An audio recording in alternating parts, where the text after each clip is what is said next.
Today I'm reviewing the Curvlife glue. So it's quick dry. The remover pen comes with it. Also an emery board and a cuticle stick. I have never used press-on nails before, but we're going to see how it goes. Probably won't get to use the remover stick today, but we're going to do the glue. So I've prepped my nail beds already.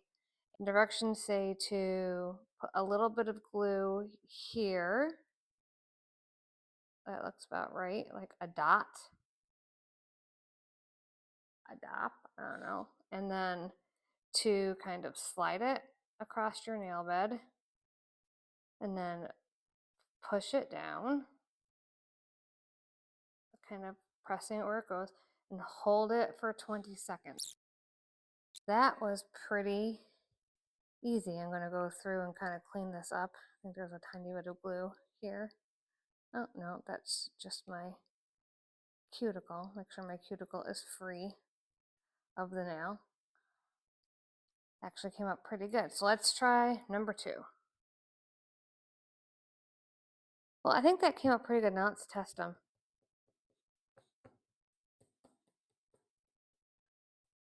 Smashing them and nothing's happening. The glue itself seems to be easy to work with, really durable. So I'm going to finish the rest of my nails, I think, and then we'll see how long they last. But from a beginner's point of view, I do highly recommend.